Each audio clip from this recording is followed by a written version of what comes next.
Hello, everyone, and welcome. Thank you for joining us here on this very important discussion on organized large group bicycle rides here in Oxnard. My name is Paul Carganella. I'm the Community Affairs Manager at the Oxnard Police Department, and we're going to be broadcasting live this evening from now 5 p.m. till 5:30 p.m. So if you're watching live, feel free to join the discussion, drop any comments or questions that you have along the way into the live chat here on our Facebook page. And as time permits at the end of the conversation, we will address any questions that we haven't answered yet. But we are going to begin just with a little presentation from our guests. And then as I mentioned, we'll answer any questions that have gone unanswered in the chat if time permits. This might be the first of several of these, as we only do have a 30-minute window here to have this discussion. But without further ado, let's welcome our guests. Please join me in welcoming Oxnard Police Department Assistant Chief Denise Shadinger and our Traffic Unit Sergeant Jose Diaz. And I'll click this so you can see them. Hello, welcome. Thank you for joining us. Hi. Thanks, Paul. And it looks like we've got some people saying hello and chiming in the chat already. So thank you guys for joining us as well. And feel free, as I mentioned, make any comments or questions along the way, and we'll address anything that we haven't addressed as time permits at the end. But I know you wanted to kick off the discussion, Chief. I did. So the reason why we wanted to have this tonight is we've received an alarming number of emails, social media posts, calls for service, calls into us directly regarding groups of bicyclists who are out in an organized fashion, blocking traffic, driving at oncoming vehicles, driving into oncoming traffic, being rude, yelling profanities, passing drivers or blocking drivers in their vehicles. They've also been at local shopping centers throughout the city, up on the sidewalks, blocking entryways to businesses, taking up the parking lot, being very disrespectful, rude to pedestrians. In a couple of instances, there's been assaults and vandalisms. Also more importantly, we've had several fatal traffic collisions involving bicyclists. So it's important to us that our community members have safe roadways to travel on, that both our bicycle community and our vehicles can travel throughout the city, whether it's be commuting to work or out enjoying the things that Oxnard has to offer, without fear for their safety being in jeopardy, and without fear that they can't ride a bicycle in the city or they can't drive without somebody confronting them. So we have many community members that commute back and forth via bicycle. We also have very many community members that use bicycles for recreation. Both youth and adults that go in organized groups, and they meet up for social events, and they ride in large groups, and they travel out to eat or to go see a movie or to enjoy some of the shopping centers, the beaches in our area. And they do it in a very organized fashion. They follow the rules of the roadway. They're wearing helmets. They're being, good, conscientious community members. And we don't want to lump all our bicycle community under one umbrella and say that everyone is out there causing a problem. It's a small group that's doing that. And unfortunately, they're bringing some negative attention to the bicycle community as a whole. So tonight, we really want to talk about these incidents. We want to talk about bicycle safety. We want to talk about some of the rules of the roadway that apply to both bicyclists and to drivers of vehicles. We want to talk about enforcement. And we want to talk about some of the intervention strategies that we're going to be using to stop some of the problems that we're seeing that's upsetting our community. So I want to turn it over a little bit to our traffic sergeant, Jose Diaz, who is going to talk a little bit about the laws that apply to bicyclists when they're on the roadway, and that also apply to vehicles when they're driving around or yielding to bicyclists when they're on the roadway. Yeah, thanks, Chief. So part of the ways that we attempt to reduce traffic collisions here in the city is not only do we do enforcement, but we work with the engineering office, the traffic engineer, but also education. And many a times when we encounter some of the cyclists, they're not aware of what rules of the road they have to follow. So there's actually a section within the vehicle code that requires all bicyclists to follow the rules of the roadway, just like as if you're in a car. So specifically, like an example is a bicyclist has to be going the same direction that a car needs to be going. And all these rules that I'm going to talk about right now, they're primarily designed to maintain the safety of the bicyclist. So, for example, if I'm a vehicle that's coming out of a parking lot and I want to merge into traffic, make a right-hand turn, as a driver, I'm looking to my left. So I'm looking for that break in traffic and I'm judging the distance. Oh, do I have enough time to merge safely? Your direction when driving is going to be to the left. So if you have a bicyclist that's coming in the opposing lanes and you pull into traffic, well, that's how some of our collisions are happening. And I can tell you right now, when we have a collision between a bicyclist and a vehicle, it's the bicyclist that gets hurt. It's the bicyclist that loses. Another example of some of the rules of the roadway that bicyclists need to adhere to is stop signs. You come to a four-way stop. You know, if you're in a vehicle, everyone stops, you wait for your turn. But we commonly see a lot of bicyclists just kind of going right through the stop sign. And unfortunately, in some of those circumstances, you already have a vehicle that's proceeding. And that's, again, how some of these collisions are occurring. A last one, I mean, there's a bunch of them, but another big one that we're seeing is when bicyclists are not staying to the right side of the roadway. What this causes, especially with these large groups of cyclists who take over the entire roadway, not only are they impeding traffic, but they're really putting themselves at risk of getting hurt. We do not, I mean, I never want to go out to a call to where a bunch of bicyclists get hit by a vehicle because a driver was just too impatient to go around them, but that's why the rules of the road are what they are. And Paul, you brought up a video, if I could describe this right here. So this is actually Oxnard Boulevard approaching Esplanade. And what you have here is two lanes that are just trying to go northbound and maybe about 100 to 150 bicyclists. They're all over the road. And what they should be doing here, and this is actually a really good place to talk about that. So you have this right portion of the road, kind of like the bike lane on the right, but you have bicyclists all the way in that far left lane, right? The number one lane is what we call it. And now everyone's being stopped. No cars can proceed. We've seen videos where upset drivers are just flying by these bicyclists because they're trying to get somewhere. And again, just to reiterate, the rules of the road are designed to protect the bicyclists.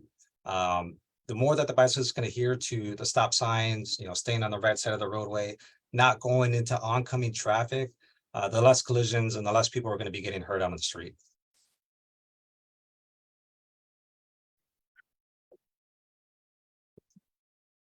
And I don't know if you want to just speak to a couple of concerns that you've heard from our community on social media, or any of the common ones before we get to questions, or if you have any other topics you want to address first. Yeah, so some of the big complaints that we're getting are the bicyclists obviously moving in mass, taking over the entire roadway, but Chief Shadinger actually hit on a couple of them. There's also instances to where there's surrounding vehicles, hitting on the vehicles. We've had instances to where they go to local stores, start shoplifting, also, you know, fighting. We've had one where, you know, people have been hit by them. And really what we're trying to identify and what we're trying to do is we're trying to identify who are these kids, the ones causing the main problems. Because again, we're not saying that every bicyclist out there is causing these issues. What we're saying is there's probably a small group of these bicyclists that are causing the majority of these issues, the bad riders, the sense.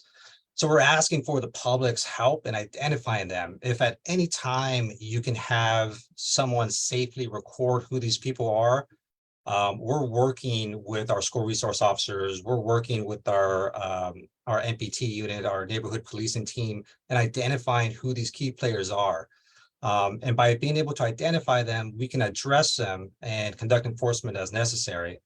But one thing I wanted to hit on is, you know, any type of reckless behavior that puts the public at any type of harm. I mean, that's not going to be tolerated. And I know we're going to talk about enforcement later on, but that type of behavior is absolutely unacceptable, and it's going to be zero tolerance with that.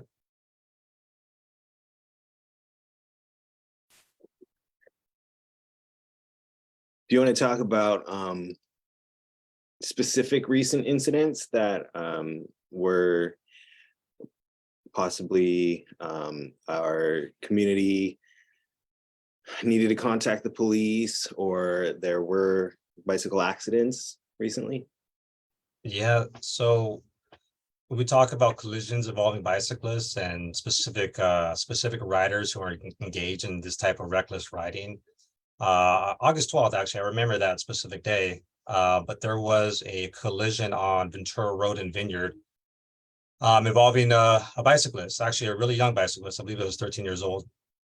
And the witnesses to the collision saw the bicyclist pretty much turn head on into an oncoming vehicle. So one, he was in the opposing lanes of traffic. And for two, the way they described it was he was playing chicken with the vehicle. Well, that bicyclist was hit. He was transported. I'm not sure if he was airlifted or not, but I know he was sent to a hospital down south. And he suffered pretty critical injuries.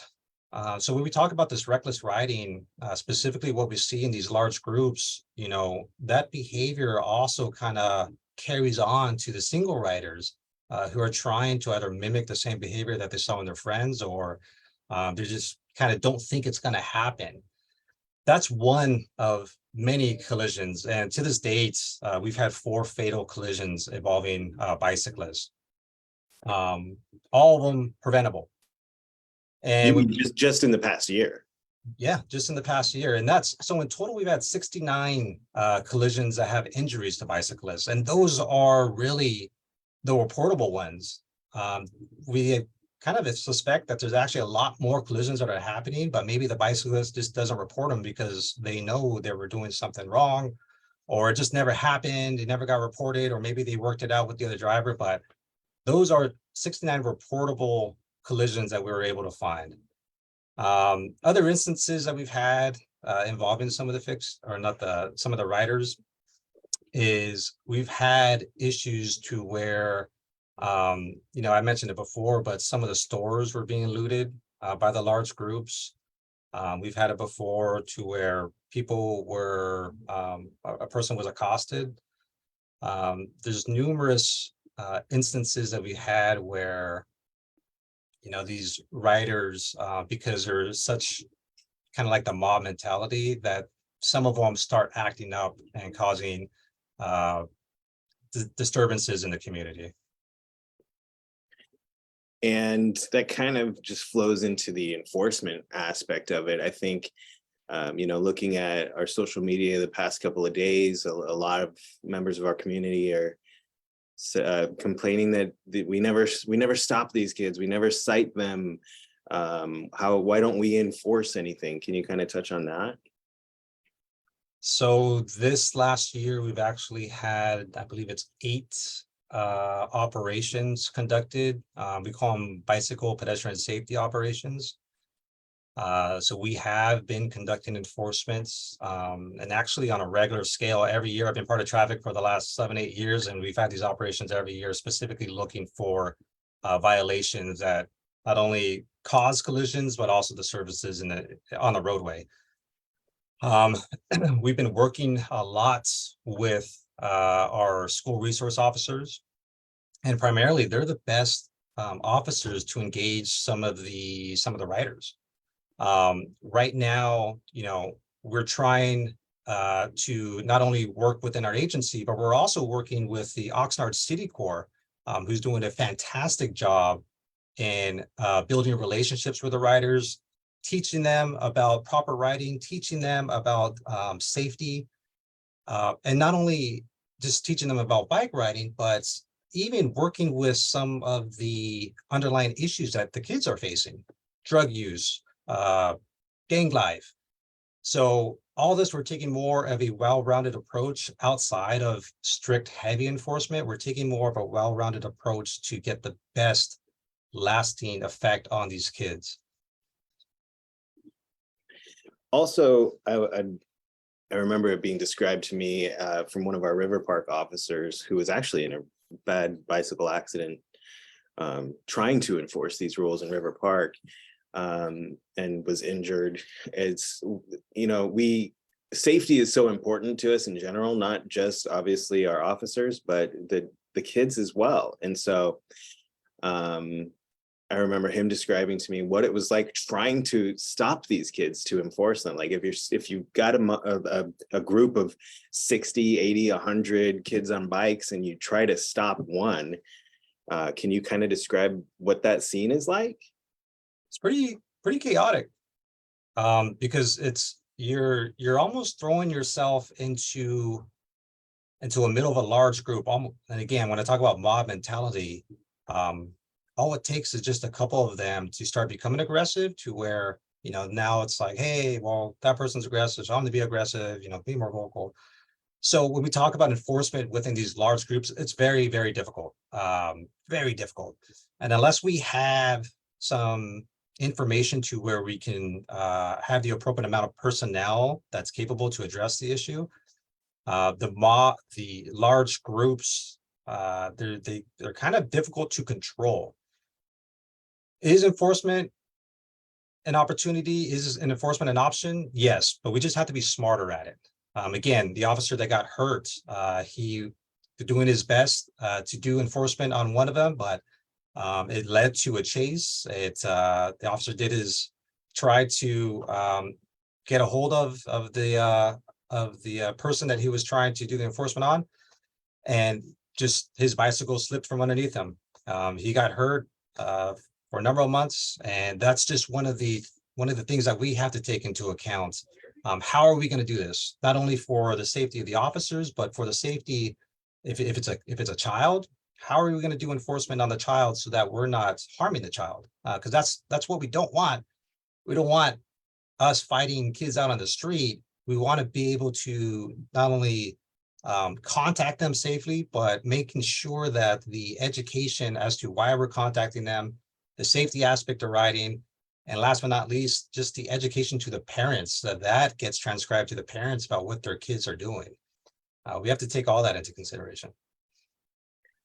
Yeah, I like to say, to people who are commenting, you never pull them over, you never write them tickets. I just say, like, imagine an officer is following this group of 50 or 60 kids and turns on their lights and sirens. You think they all stop and wait for their tickets? No, it's if you wanted to really enforce it, like, and ticket every one of them for not having a helmet, at some point there will be some injuries to either officers or the kids, and we don't want that. Enforcement is not always the number one option, I think, in a lot of cases. Yeah, and to feed into that, we're trying to look at these long-term solutions, but who is the number one enforcer of these kids? The parents, right? The guardians. It's not the PD. When those kids leave the house and they don't have a helmet, or they are going to go meet up on like a big event, like on Saturday, where they already know, like, hey, we're going to go run amok and go to a place that we shouldn't go. That's why education to the parents is so important for us. And that's why, one of the goals of this discussion is just to educate also the parents that are listening about what their kids may be involved in. That is a great point, because it's very possible that a lot of parents out there here in our city think, their kids go out to ride their bikes with their friends. That sounds really cool and fun and safe. And it may turn into a large group ride like this, and they have no idea. Right. Is there anything that the traffic unit is able to provide to families who may not have safety gear but is looking for it? Yes. So within our last grant, we were able to acquire over 200 bicycle helmets, and throughout the couple of years, we've actually dished them out as best as possible. So we had kind of like safety fairs at schools. We gave helmets there. I mean, there were a couple big events that we held with the community at Oxnard College. Not only did we provide riders with helmets, we provided them with reflectors, we provided them with lights, all good things to have, especially when riding at night. So we still do have some of the safety equipment available.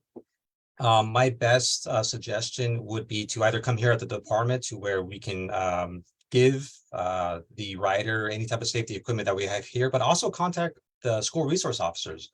We're going to start, we've already done it to a couple, but we're going to start making sure that they have kind of like a box of goodies to where they could go dig in. And if a bicycle rider comes, they're like, hey, can I get like a front light? Because I ride at night, it's getting darker. December is going to be dark at about 5 o'clock. We want to be able to give them that safety equipment so that they're seen on the roadway.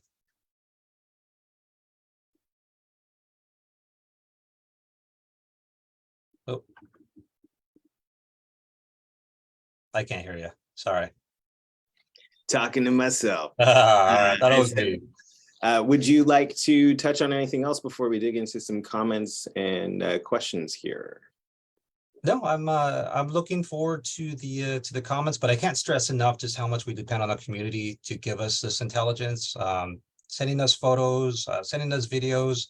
At the very end of it, my email address is going to be up. So please, if you want to do a quick email or a photo or something that happened, send it my way. And again, we really rely on the community that if a crime happens or they're surrounded by cars, like contact the PD. We want to know about this. We want to be able to identify who the problem makers are. And that's part of that's a big reason we're having this discussion tonight is, after posting our safety video on Tuesday and seeing the comments about and hearing how the community feels like the police department's looking away and not paying any attention to this issue. We know it's been an issue. It's been an issue for a long time, over a year. And we wanted to share with everyone what we're doing and what our options are. And just wanted to start this conversation. And there is Sergeant Diaz's information in the chat, jose.diaz@oxnardpd.org. And as he mentioned, if you see this going on and you're able to safely record the group on your phone, please feel free to record them and send them to Sergeant Diaz, and it'll definitely help in our efforts. And that kind of goes in with the first question. Manuel Herrera and Marcia Bedoya both asked kind of the same thing. What can the community do to help with this issue? How can they support us? It is a collaborative effort. So definitely, sharing any videos with us, but also reporting things, right? Absolutely. Absolutely. The community calling in, emailing their beat coordinator with information, whether it be videos, descriptions, times a day this is happening on a regular basis. If it's something that they're seeing every day with a particular large group. I saw some people put in the chat about particular kids that are riding their bicycle to and from school every day at a certain time, driving in between vehicles. Those are things that we push out to our traffic unit for enforcement and education.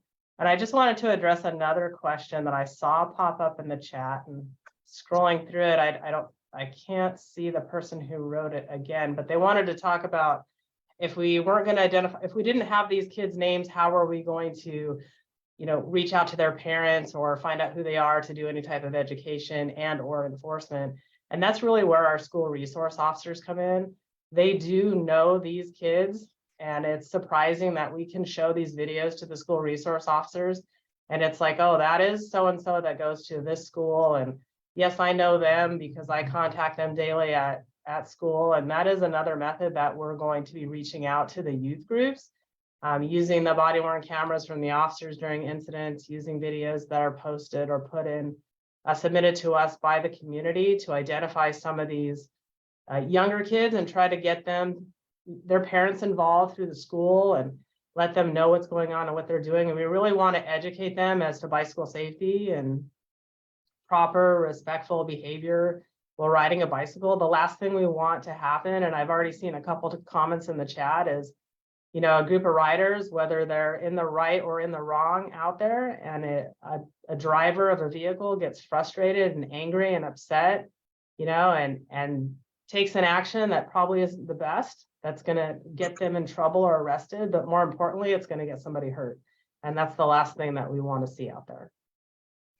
Safety is number one. Yeah, that was going to be the next comment I comment on. What if I take matters into my own hands? You don't want to do that.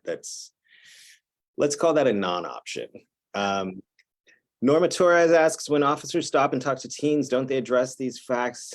And if they don't cite them for not wearing a message, we're sending the wrong message, or we're not sending a message.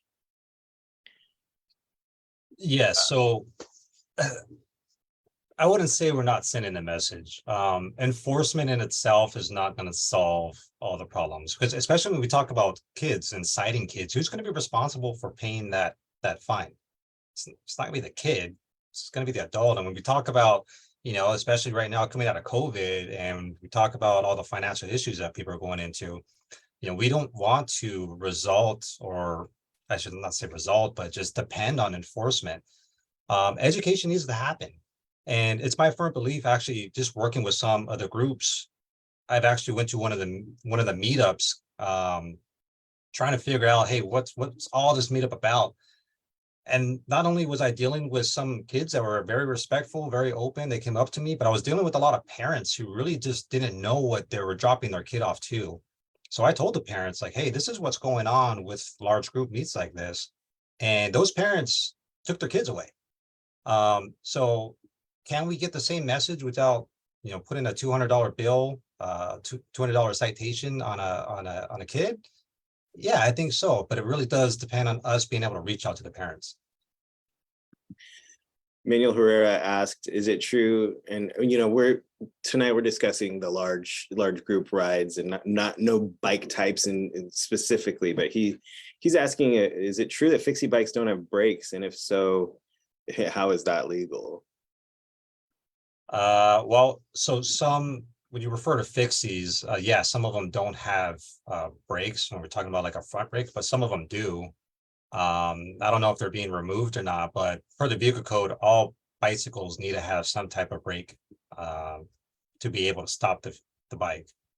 So yeah, if it doesn't have a brake, it's not legal. Norma Torres is asking if our department is working with Port Hueneme PD on this issue. We collaborated a little bit, specifically during some of the bicycle safety events, but that is something that I can reach out to get everyone on the same page as far as what our current operations are. So I could definitely work on that. All right, I know Chief Shadinger has to get to a neighborhood council meeting, so we'll wrap it up shortly here. And we're going to keep the conversation going. This was just starting the conversation, and we do want to continue to hear from the community. Like we mentioned, if you see it going on, let us know. Record if it's safe to record it and send it our way. I do want to add before we wrap up that Victor Vasquez says in the chat here, I am a cyclist, and the behavior of these boys affects us because motorists see it with anger, even if someone is respecting the law. And that is a lot of what we're talking about here tonight. And it's not every bicycle rider, and we encourage kids to get out and ride their bikes.